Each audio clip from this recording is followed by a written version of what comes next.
All right, I think we're recording and we're good to go. So thank you guys so much for jumping on. Rebecca, you missed the picture. Dang it. We can take one at the end. Anyway, okay, so I've been talking to several coaches more or less about building connections and how to get like you talk about things and people are really, really interested, and then you don't really know how to get them to actually jump off the fence. Like they're sitting on the fence, they're just sitting there, and then you don't really know how to get them to jump off, to commit, and to really say, okay, yes, I'm doing this. And I'm sure most of you know I've been a coach for 4 years, and so I have a lot of fence sitters. Some fence sitters that have been on the fence for over 2 years, and then I have the same people who purchase program after program after program because they love it so much, but they won't they won't become a coach, right? They're just like a perma customer, right? And so that's kind of what I'm trying to make the transition with, is to get these customers that will buy every little thing that I'm doing, which is awesome, but to get them to become a coach so that they can help people and that they can help do what I'm doing, right? Even if it is just friends and family, because I think once they see that first commission check, they're like, oh, yeah, that would be nice, an extra $50 or extra $100 or whatever. So, and I feel like we're set up in a really good rhythm right now with Beachbody and the VIP groups and, the digital access and all of that to help build our volume and help build us all into having new customers, but also reoccurring customers, right? Customers that we already have, kind of bring them into all the newer programs.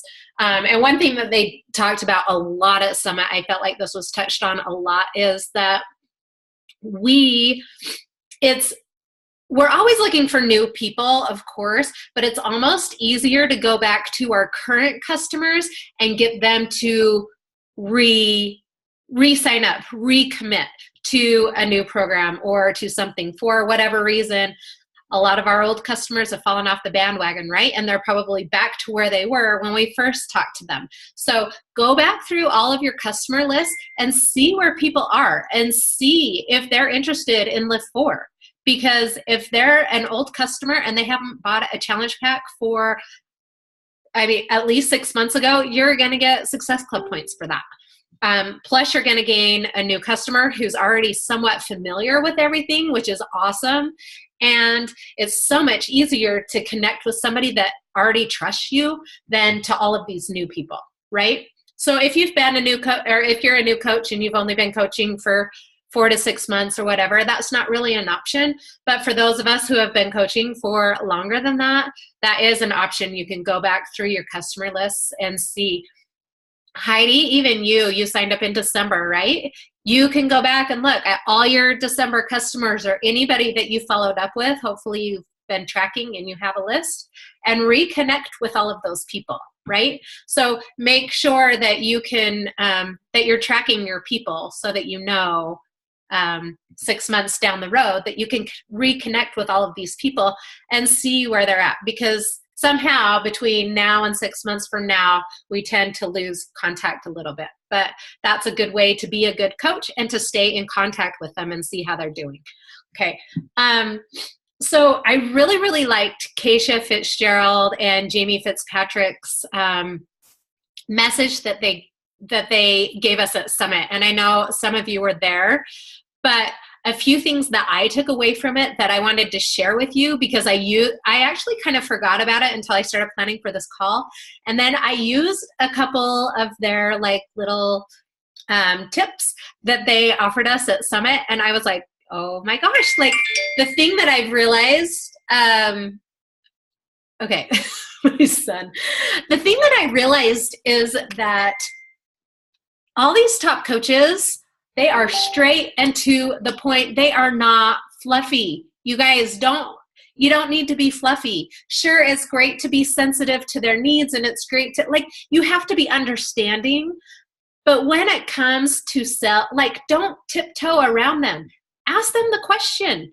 Are you interested? Do you want to join me? Like, it's not that hard, and it doesn't have to be awkward. And give them an out. Like, I understand if you don't. That's totally cool. But I want an answer so that I can either, move on to find new customers to join my group, or, you know what I mean? And you don't have to explain that to them, but be straight and to the point. And I think that's why, as a personal trainer, I learned that that's a very important skill to have, not tiptoe around them being scared that they're going to object about the price or whatever. If they are, that's almost a good thing because they're interested.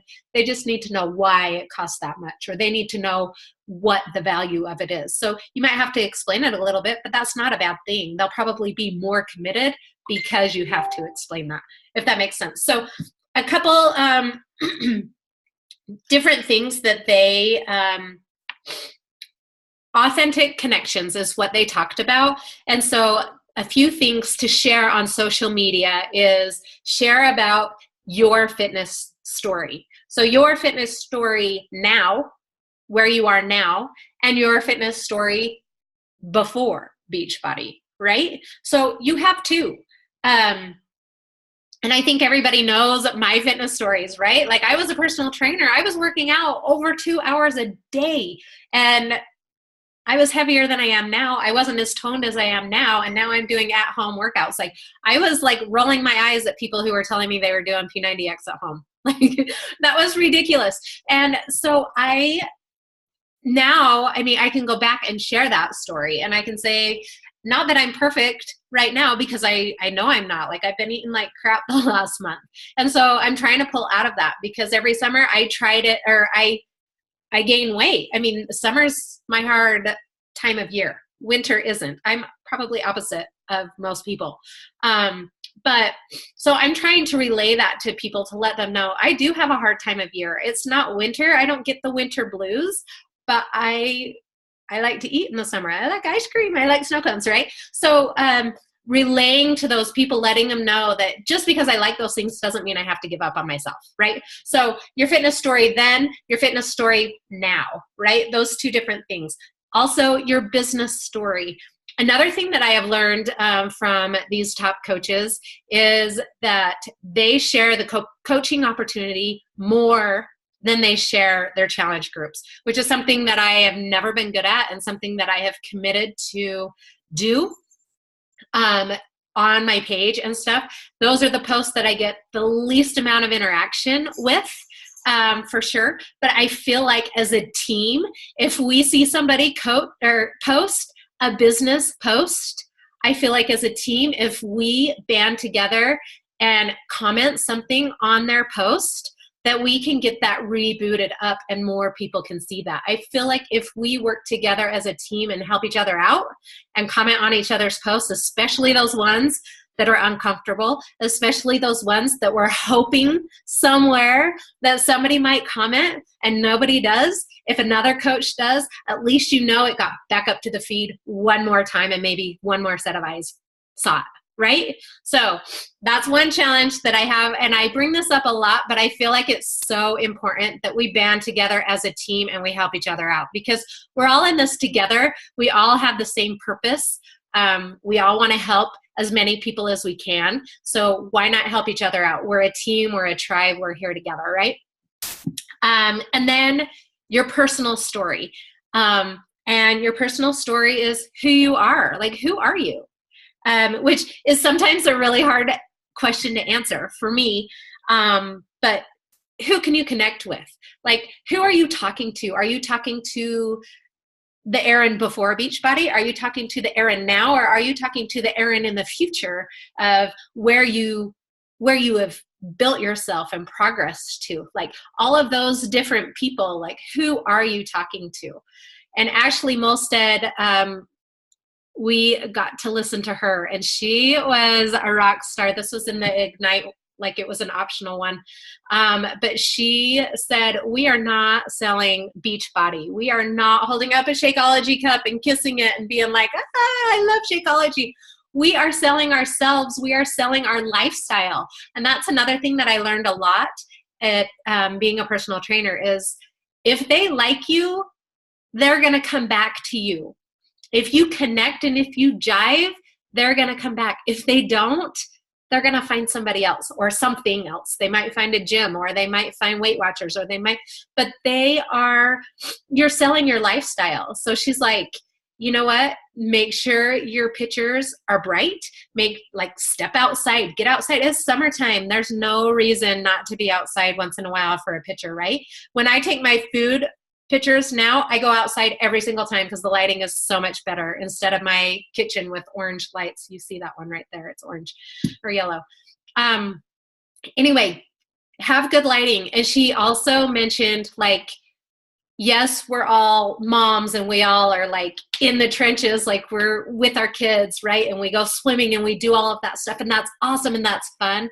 But once in a while, get ready for the day and take a picture. Once in a while, put your hair down. Once in a while, get all dressed up and take a picture and post about it, because we're selling our lifestyle. And if somebody sees you with no makeup on all the time, with your hair in a bun like mine all the time, in scroungy clothes all the time, who wants that? Like, is that appealing? That's not appealing to me at all. What was appealing to me were these top coaches who were going to parties, these top coaches who were, and we're all different, so I get that, but these top coaches who were going to parties, they were going to fun, they got to dress up, they got to go on dates, they had enough money for babysitters, they got to go do, they got to do fun things, and they got to dress up. And that was really appealing to me before I became a coach. So what's appealing to you? Is it being a stay-at-home mom in grungy clothes all the time and always having your hair up and you're like, still have your half makeup on from the night before? Maybe, but that's not appealing to me. So whatever's appealing to you, that's what you need to post, not all the time about, but you need to post about it, right? Okay. Okay, so here are the questions that they told us to use, that I used a couple of them today, because somebody gave me the, if this costs anything, I won't be able to use it. Or I won't be able to do it. Like that was, I just said, hey, I saw that you liked my post. I went back and messaged everybody who is, I went back and messaged everybody who liked all of my posts about Lift 4 within the past month that I've been doing. I don't always do that, but I did today because I like to hit Success Club early out of the gate, so I don't have to worry about it. I just know that that's there, and then I just kind of keep feeding the well, right? So I went back and messaged all of the people, and the first person, I just said something like, hey, I hope you had a great 4th of July. I hope it was safe. I saw that you liked one of my posts about the new VIP HIT program. I don't say the name, right? Because I don't want them to necessarily know what I'm talking about, so they can Google it and purchase it somewhere else. I want them to utilize me. So the new VIP HIT program. And then I say something like, I saw that you liked it. Are you still interested? Would you like some more info? Something simple like that. And a girl responded back, if it costs anything, I won't be able to do it. I was like, I get it, right? I was in that same situation. I totally get that. So I could do one of two things right there. I could be like, okay, cool. Like I totally understand. Maybe next time, and leave it alone, right? Which I've done it before. I'm sure many of us are very guilty of doing that, especially when I don't want to be bothered. That's the easy way out. Or I can say what I did say, and I said, is money the only thing that's stopping you? Is money the only thing that's stopping you? That's a hard question. That was a hard question for me to even type, right? But if you type that question, one, you're going to find out if it really is money. So I'm straight into the point, right? And this was Keisha's question. It's not mine. I can't take credit, dang it. But you're going to find out if it really is money, and you're going to find out other objections that they might have, right? So even if they don't answer it like, yes, it is, or no, it isn't, even if they just say, well, I'm afraid it won't work for me, or something like that. Like they're going to kind of backpedal a little bit, and you're going to find all these other objections, right? So I asked her that, and she actually put yes with a cryy face, right? So what will my next step be? You guys, I offer her the coach opportunity, right? Like, I used to be in that exact same situation. I know exactly what you're going through. Feel, felt, found, right? I know how you feel. I felt the same way. This is what I found. Those 3 things connects you. They know that you were there. She probably sees my life now and is like, man, I wish I had that. Not that it's awesome, not that it's perfect, because it's not. It's far from it. But I was in that situation and my life looked fine from the outside there too, but I felt it inside, right? So you need to connect with them there. We're still having the conversation, but that's a hard question, but it's going to get down to the nitty-gritty, right?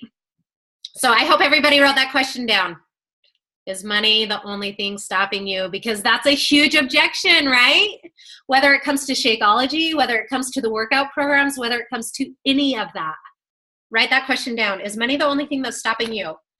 Okay, another one. If they're like, oh, I'm so scared that there is a bug.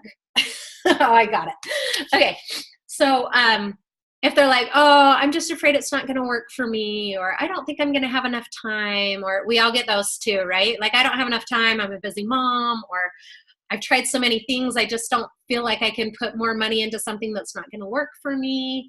Of course, we have the 30-day money-back guarantee. But we also have, oh my gosh, you guys, my son is killing me. He keeps messaging me. Okay, so here's another question. Well, it's not really a question. It is. Will you trust me for 30 days?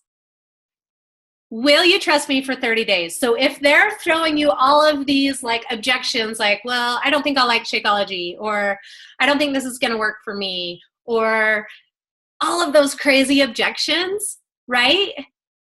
Will you trust me for 30 days? I feel like that is huge, because if you've already built that trust, if you've already built that relationship, they are going to be like, okay, yeah, you know what? Let me trust you for 30 days. But after that, you've got to follow up with, will you commit for 30 days, right? Because if they're not committed, it's not going to work for them.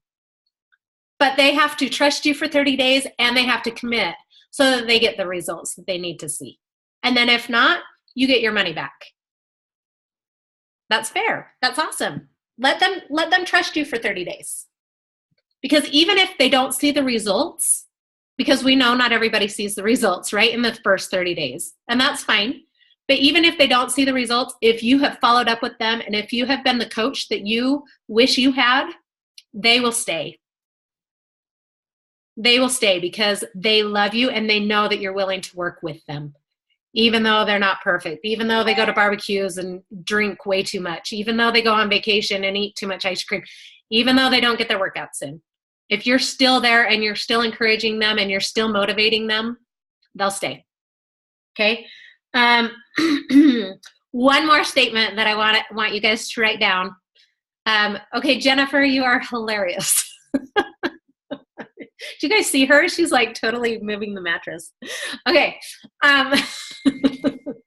You're welcome. Everybody's watching you now. Okay, so one more statement I want you to write down. You ready? When somebody is like, oh, I don't know, that our fence sitters, right? Our fence sitters who are sitting there for 2 years and you're like, come on, just do it. Just do it. But you can't talk them into it. This is what you say. You can keep thinking about this, or you can partner up with me and see where this goes. All I know is, unless we start, we will never know. One more time. You can keep thinking about this, or you can partner up with me and see where this goes. All I know is, unless we start, we will never know. Right? If somebody said that to you, what would you say? You're right. You are right. That's what I would say. Like, yeah. Okay, let's do it. What do I have to lose? I can get my money back in 30 days. I'm trusting you. Right? You're building that connection. And sometimes it takes those hard, straightforward conversations to get them off the fence. right?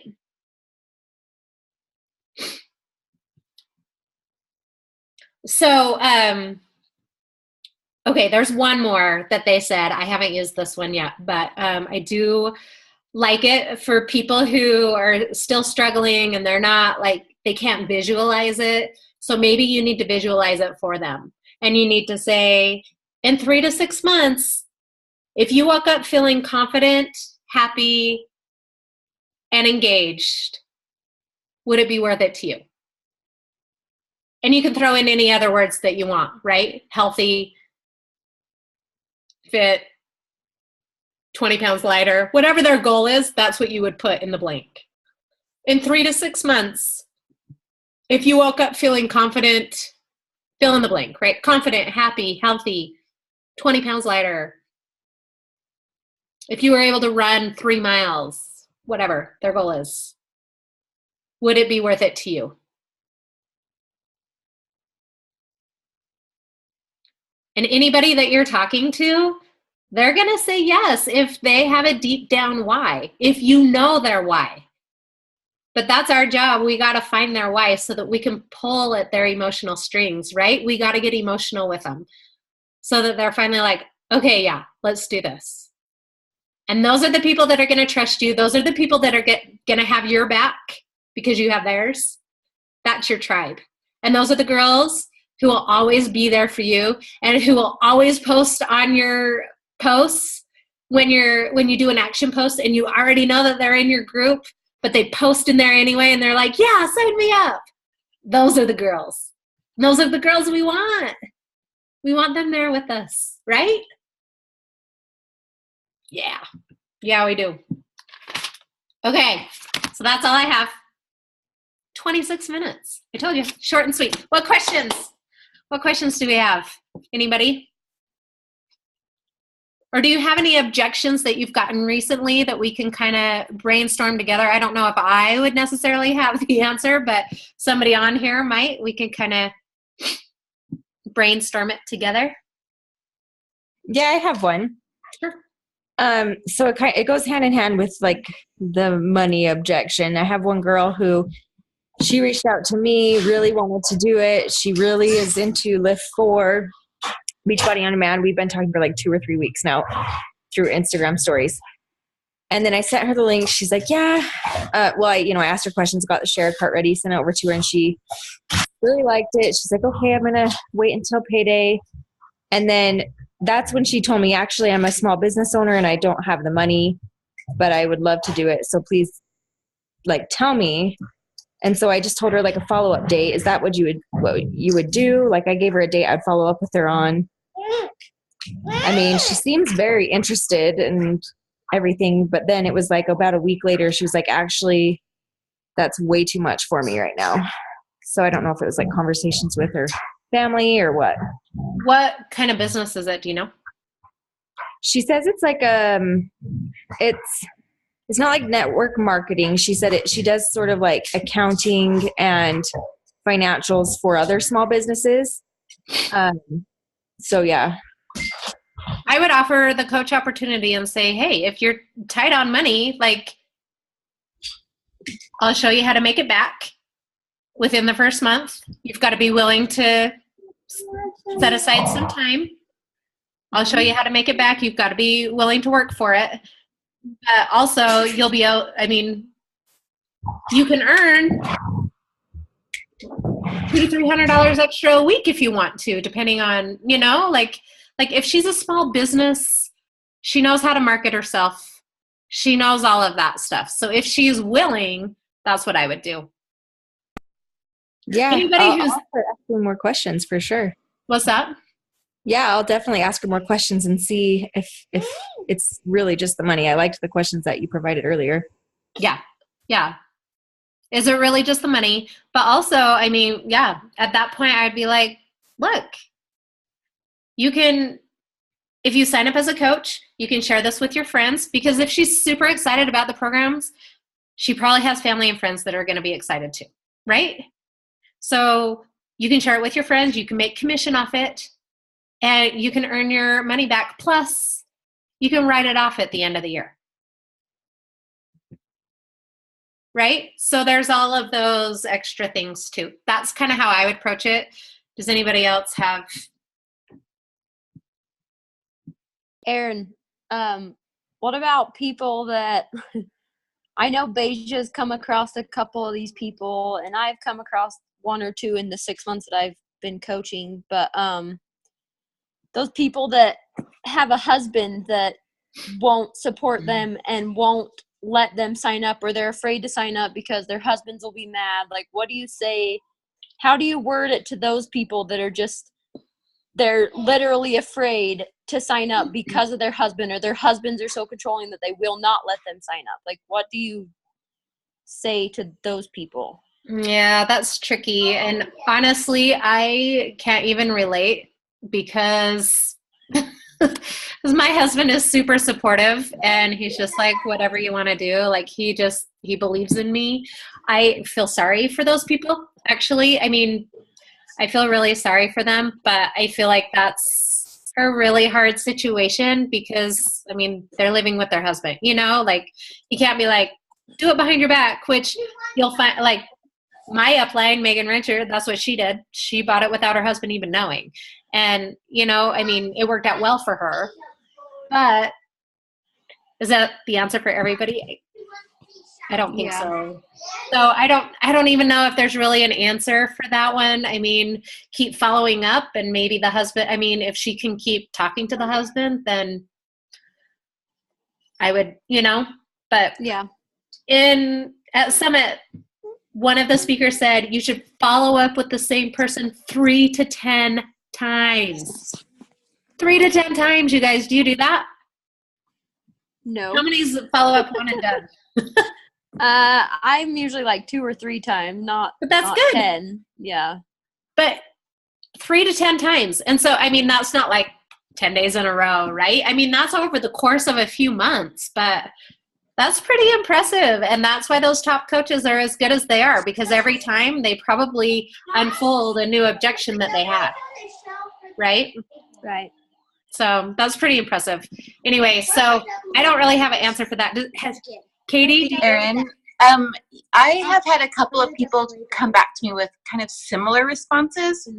Not that their husband was like controlling them, but I think on a lot of them, it was they were using that as a money objection or an excuse. They were saying, well, my husband, blah, blah, blah, blah, when they really haven't even brought it to their husband. They just kind of are going to use that as another excuse. And then when I get that, I will usually kind of share part of my story, or just try and dig in a little bit more and just say something about, have you gone to your husband? Have you, talked together? And wouldn't he love to see you being happy and healthy, or, something that's tactful to say. But a lot of times when I've gotten that, it's usually they haven't said it to their husband. They're just using him as another excuse. So. And I agree with that 100%. I remember in college telling my roommates, you can always use me for an excuse if you need to get out of a situation and you don't want to like make it uncomfortable. I'm like, just use me as your roommate. Like, it's my roommate's fault. Like, and so I'm sure it's like the same situation, right? Like, it's easy to blame somebody else. So make sure you're getting to the bottom of it. And Erin, couldn't you could probably use that question about money. Is that your only excuse? I mean, what was it? Is that the only thing stopping you from doing this? So yeah, I think that's a great idea. Yeah. Like, pull out those hard questions. I mean, it's great to be sympathetic and all of that stuff, but if you ask those hard questions, you might find an underlying reason as to why that might not be the only thing stopping them, right? Good point, Catherine. Thank you. Anybody else? I have a question. Sure. How quick do you follow up with people that like ghost on you? Like, you've given them all the information, they're really interested, and finally, you give them the price and boom, they're like, you do not hear from them. But they're still watching you, they're still commenting on all your other stuff. How quick do you follow up with them? And what do you say?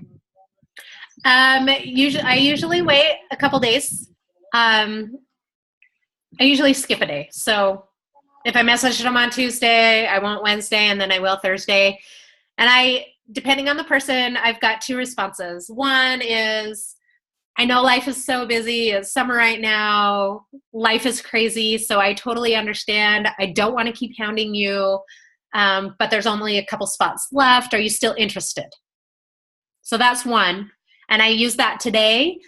And it was somebody who commented on one of my posts saying that she was interested in the Lift 4 program. I messaged her 3 times saying, I hadn't even given her any details. Like, she just said she was interested. So I messaged her. I saw that she saw every message. She just didn't write me back. And so you give them the benefit of the doubt, right? They saw the message. They saw the message. They were busy. They couldn't write back, but 3 times. So I was like, okay, well. So today I used that I don't want to keep bothering you, but just wanted to ask you one last time, like, are you interested? There's only a couple spots left. She's like, oh, I need to be bothered. Please keep bothering me. That was her response. So I think she was kind of testing me to see if I was going to be persistent and see, like, what kind of coach I really am going to be, right? Am I going to be like, okay, buy something from me and then see you later? Or am I going to, like, really be on it? You know what I mean? Mm-hmm. The second one that I learned from Melissa Mitchell is, like, if you have, like, these crazy, awesome conversations and then all of a sudden they're, like, fall off the face of the earth, you message them and say something like, hey, girl, how's it going? Are you mad at me? With a winky face. They respond every single time. Every time. Okay. Oh, no, I'm not mad. I'm so busy, blah, blah, blah, blah, blah. But you get them to respond and you get them to pay attention to you. And that was, like, one of the best conversations. Like, she did it to me because I ignored her for a couple days for whatever reason. And she's like, are you mad at me? Winky face. That caught my attention. I'm like, I'm being a jerk, right? So depending on the person, depending on their personality, but even, like, challengers who don't write me back because I personally message them every week, right, to make sure that they're doing okay. If they haven't written me back 2 or 3 weeks in a row, I'll say, are you ignoring me? Winky face. Almost every time they'll write me back and be like, oh, no, I saw your message and I wasn't able to respond. Whatever. So. Okay. That's what I would say. Okay. Thanks. Yeah. Anything else? Anybody? All right. Thanks for jumping on. Hopefully you learned something. Don't be afraid to ask the hard questions. Honestly, I feel like that personal training taught me that. If you ask the hard questions, that's when you're going to dig deep and you're going to build tighter relationships with people rather than just scratching the surface, right? And that's what our job is based on, is relationships and friends and learning the nitty-gritty so that we can help them overcome that. So, yes. Okay, thank you guys all for hopping on. You guys are awesome. Talk to you later.